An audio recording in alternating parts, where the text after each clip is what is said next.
So is there a way for me to? There's a clicker? There's the clicker, and then this is just forward. I think so. Great. So again, welcome. Thank you. I know I'm keeping you guys from wine. I will hopefully pep you guys up. I have been a professor for a really long time. That's mostly my day job, so I tend to have all the worst vices of being a professor. I'll try and stifle those and not go on too long. I will also try not to quiz you guys. That's really hard for me to resist, mostly because I'm seeing some of you guys fall asleep. Just to let you guys know, so yes, we did start INDICIA in 2006. Then went to work for ACAA for several years, and we rebooted recently. And I consider ourselves a mission-driven social enterprise. Our focus is research and qualitative methods, particularly ethnography. And our main. Oh, I'm sorry. Oh, I thought I had a mic on for some reason. I'm just crazy. Let's see here. Can I just put this guy on? Yeah. Is this?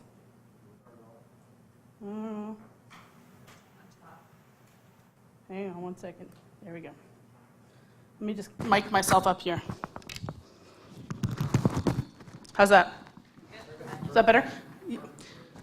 You're really telling me I wasn't reaching the cheap seats? It's late in the day. So our primary goal is an increase in sustainability through engaging behavior. We are primarily a research firm. We're really interested in looking at all areas of human behavior and its environmental impacts. So we do work on energy efficiency, but we also work on water, waste, food, air regulations, and pollution.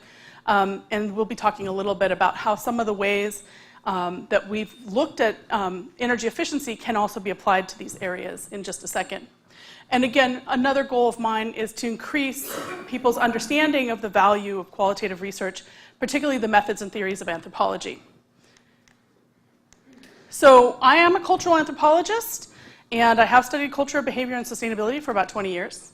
And one of the high points of my career was recently when I got to testify in front of Maryland Governor O'Malley wearing bright pink hair. So I like to dye my hair pink sometimes in the fall because it's kind of bleak in DC. I wasn't really expecting to be called to testify. Some activities that I've done recently included hanging out in a metal fabrication shop outside of Chicago, listening for air leaks, eating goat burgers on a farm in rural Alabama, and taking pictures of people's underwear drawers. Happy to talk about all those in the reception. So this is a little bit of a stump speech I've given a couple of times. My goal is anybody in here? So could you raise your hands, please, if you are a regulator or a state energy official? One lonely person? What? Two? Oh, there we go. There's two who are speakers. Well, I'm talking to you guys. Most of you guys already know this, but just as a refresher, one of the first things that there are several barriers that we encounter to implementing energy efficiency programs. One of which has been mentioned, I believe Diane mentioned in the keynote especially, is the throughput incentive, the fact that oftentimes energy efficiency programs can be against the financial interest of utilities. How many people recognize that? Cost effectiveness. Oftentimes, if you're a state official, you need to be able to justify the cost effectiveness of your programs to ratepayers, correct? Unfamiliarity. A lot of times people are being presented with programs and they don't really understand or trust the basis on which the claims are being made, right? So we're going to talk a little bit about some of the solutions that we can do in terms of behavior programs. We know that there are several regulatory solutions, including energy efficiency resource standards, renewable portfolio standards. However, even as these have been implemented, many states are finding it more and more difficult to reach the targets that have been set. And this is only going to be exacerbated by 111D. And 111D adds, of course, some wrinkles, including the fact that some states, I believe Washington was mentioned earlier today, that have implemented a lot of energy efficiency, may not find it counted under some of the new rules. So what that actually does in some cases is provide a basis for those states who have not yet engaged in behavioral energy efficiency programs to investigate them. One of the ways to think of this as a takeaway is simply, in your big basket of solutions, include behavior, right? Behavior is one of those solutions. Behavior solutions, behavior programs are theoretically, in some cases, more cost-effective than traditional programs. We'll talk a little bit about that. So the research that we're talking about here today comes out of the paper that I wrote with a few of my other co-authors at ACEEE, which is the ACEEE Field Guide to Utility-Run Behavior Programs. And it came out, I believe, December of 2013, so it's about a year old. And one of the findings is that behavior programs with the limited data that we have can be just as cost-effective as other energy efficiency programs. This has been supported by more recent work, and I'm happy to share that offline with you guys, from Lawrence Berkeley National Labs, which also looked at a wide cross-section of behavioral energy efficiency programs and found that they run about 6 cents per kilowatt of cost of saved energy. Another takeaway for regulators is that there's a variety. This is why this paper is called Making Sense of Variety. There's a variety of behavior programs that are diverse in type and effect. And that diversity can serve state regulators and planners really well, especially if they have oversight over different types of energy providers, including IOUs, munis, and co-ops. So let me ask you, do you have oversight over all of those guys, or no? No, from an air quality perspective, I have none of this. And so that's for my PUC to really kind of sit down and look over, and that's kind of the complexities of the relationships of who does what. Okay. So I don't know, I'm from California, and I think the CEC and CARB actually work pretty closely together. So I don't know if that's the same. That's what we're working. That's what you're aiming for? Yeah. So behavior programs, cost effectiveness. Karen just mentioned O-Power. How many people are familiar with O-Power? It's like maybe a third of the room. O-Power is a data-driven, socially norming, home energy report type of energy efficiency engagement program that typically runs about 2% energy savings at scale. And that is their huge, huge win, which is that they have shown that behavior programs work at large scales. But they haven't been able to push past that 2%, which is why you need more than one behavior program, we're going to talk about that, in your basket to get the most for your money. But O-Power runs about 3 to 5 cents per kilowatt hour saved. Full disclosure, I was on the board of the One Change Foundation, and their Project Porchlight community-based social marketing programs delivered a cost of saved energy of about $0.015. I know, it's crazy. Just talking to people can be effective. Who knew? In fact, there was actually a paper, I want to say last year, that was about the Hawthorne effect. Has anybody read that one? People who were just told that they were being watched saved even more energy than O-Power. I think it was in the PLOS, right? Wasn't it? Yeah, and that was an interesting one. Alliance to Save Energy, they actually do more than save energy. This is a schools program that ran here in Tennessee. Bob probably remembers PowerSave. And PowerSave does a lot. It's very integrated. It has multiple aspects to it, including teacher aspects, student aspects, infrastructural aspects. And it still came in at a very decent 6 cents per cost of saved energy per kilowatt hour, which is about the LBNL research suggested that the median for behavioral programs is about 6 cents, the median of all of them, and the average was 4.9, I think. So cost effective, do the program results justify the cost to ratepayers? Probably, a resounding probably. Unfortunately, there's not a ton of data out there. So what data we have is limited, but it's trending positive. So typically, if you looked at all the program types that we did, and we looked at about 300 different programs in the ACEEE Field Guide, we found that, that the cost of saved energy on average was less than 2 cents per kilowatt hour. So behavior programs are within the range of most energy programs. And this is from the paper, and just gives you some of the data. So the cost of saved energy was about 1.6 cents across a diverse basket of programs. And you saw this earlier with Diane. This is also again from ACEEE. And again, energy efficiency comes in around that same range. So energy efficiency in this chart is all energy efficiency programs, traditional ones, CFL replacements, rebates, installation. Behavior alone still falls squarely within this cost-effective range. So why should regulators support behavior? Well, we know that, like O-Power, they can deliver savings at scale. That's been proven over and over again. We know that with programs like community-based social marketing programs like One Change offered, you can find new audiences for traditional offerings. You also know that with something like the Alliance to Save Energy's Power Save program, behavior programs can be integrated nicely with older, more traditional measures. And behavior programs need not be capital intensive to start. This is asterisked because I just want to make one caveat clear, which is that behavior programs are not cheap nor easy. Okay, I have not said that at all in this presentation, have I? I've said they're cost effective. That's a different thing. A lot of people are under the misunderstanding that a behavior program just requires that I'm going to go tell people what to do and they will do it. How many of you guys have kids? I mean, does that work with your kids? No. Does it work with any other human beings? No. So it's not cheap and it's not easy. It is, however, cost effective. So what qualifies as behavior programs? All demand side, Karen said this, I believe somebody else said this, Diane said this, it's come up repeatedly. All demand side energy efficiency programs do involve human activity and decision making. However, programs that incorporate the insights from social and behavioral sciences conscientiously and deliberately can reap greater savings. So this is me, this is moi saying this. To be a behavior program, you have to have that insight. That's number one. You have to have an insight from the social sciences. You cannot just call yourself a behavior program.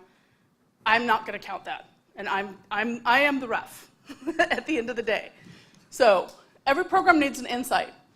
In the paper, you can find how we connected the typologies, word of the day, followed by another one coming up in a second, typologies from CEE, NYSERDA, and the Energy Trust of Oregon, who were all really interested in these social science insights and had classified them a little bit differently, but with some overlapping definitions. So we took a look at them, and this is generally things like framing, follow-through, social norms, as in O-Power, in-person programs, reward programs.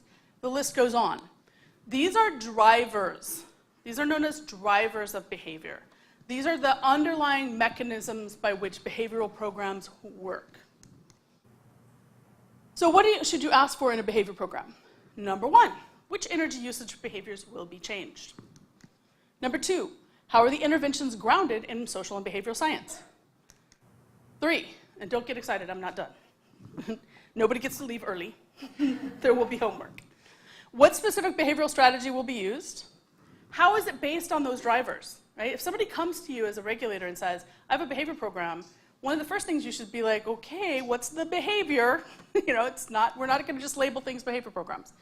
How will it have the ability to be evaluated? I think that's been covered nicely by both Jessica and Karen.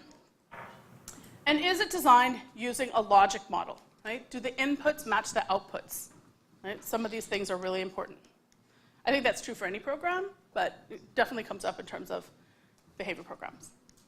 Challenges and barriers for regulators. Again, we understand that people who are making these decisions are not necessarily familiar with social science, may feel confronted with confusing labels and vague definitions. Has that ever happened to anybody? Like, what is this? Why am I supposed to have to learn a whole new disciplinary jargon? Human decision-making and technology are often intertwined. It's been a theme today. It's come up in several of the presentations. It's very true. So how do we pick this apart in terms of evaluation? It's difficult then to assign causality with respect to what is actually causing the energy savings. And this is also part of why you need a logic model. And there's the need to track and justify behavioral savings. Something that seems as squishy as social science, right, is maybe hard to justify with that lack of familiarity to ratepayers. So one of the first things that we need is a common language around behavior programs, because this eliminates confusion. And we have a taxonomy. That's now the second word of the day. Typology, taxonomy. There's this difference, and you have to learn it. that offers the common language and clarity. That's in the ACEEE field guide. That's what we did all the work for. We did it for you, so you don't have to. All that stuff in the last thing has been eliminated with the field guide. It makes great bathroom reading, right? I gotta tell you, just take that thing in there, keep it in there. So the taxonomy in the field guide is for regulators who have to make these difficult decisions. And its goal is, it's a reference. It tells you about the variety of programs that are out there, that, like I said, 300 odd that we looked at. It allows you to compare what you're being offered in the regulatory process with what's gone on ahead of time, right? In other words, you can now make informed decisions. It allows you to gain swift familiarity with the social science insights without having to go deep, right, and get another master's degree in sociology or anthropology. It also allows you to give a baseline, setting expectations for performance for behavior programs. I'm also currently working with Illum Advising and Edvine on the Minnesota CARD project, which is an attempt to update and benchmark some of the results from programs that have happened in the interim since the field guide was published. And my understanding is at some point that will probably become public, and we'll be able to share that. But just keep in mind, if you're a regulator, if you know a regulator or love a regulator, Minnesota CARD project, they're updating this. And it also allows you a way to think about crafting a statewide strategy for behavior, which is really important. The taxonomy, the taxonomic classification process that we did for this paper is not limited to energy efficiency programs. These behavioral programs can be just as easily applied to water, to waste, right, to air regs. Water, food, waste, transportation, air quality, you name it, the taxonomy is agnostic, right? These kinds of programs can be, again, lifted and applied in a different perspective, just that the examples are from energy efficiency. Really briefly, a taxonomy, again, makes categories from combinations of features. This is a natural history of something that exists in the wild. So these programs actually are out there. These are real programs as opposed to a typology, which is a classification of abstracts, of concepts. So we have these taxa. These are units of similar phenomena. They can be organized hierarchically, and they can be grouped together. This is what makes it nice and easy to compare. We identified 3 families of behavior programs: cognition, calculus, and social interaction. Cognition, emotion, is one way of thinking of it. Calculus, rational, and social interaction, interactive. Cognition programs are those where intrinsic motivations matter the most, right? The golden rule, social norms, what do I believe? How happy does this make me?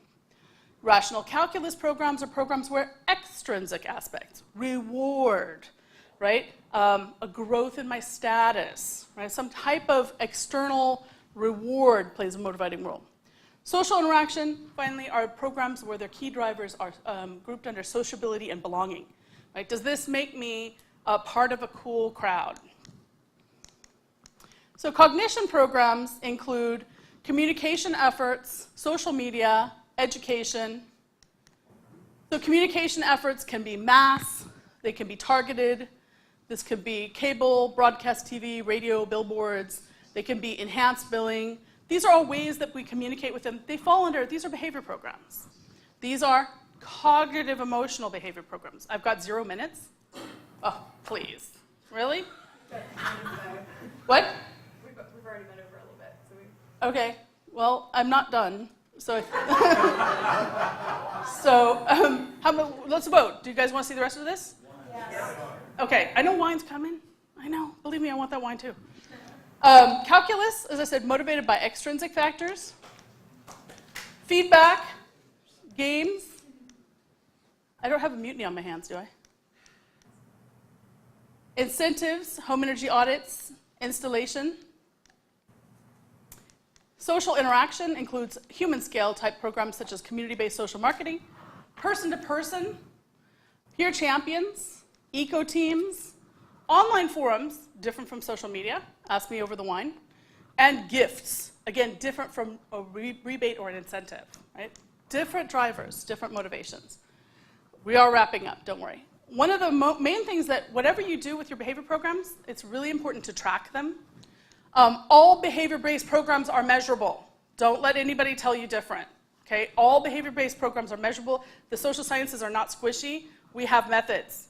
Right? For 30 years, the engineers have been running behavior programs. That's like asking a carpenter to do your plumbing or an electrician to do your plumbing. Good people, wrong job. Okay? Hire a social scientist. Behavior can work as a resource. You have to track the success of your programs. Randomized control trials are the gold standard. But, as Karen said, they're not the only method. Metrics do not always have to be kilowatt hours or money. You can measure impressions, touches, attitude changes, awareness. But at a minimum, you need to correlate it with energy savings, right? You can do this. You need to share information.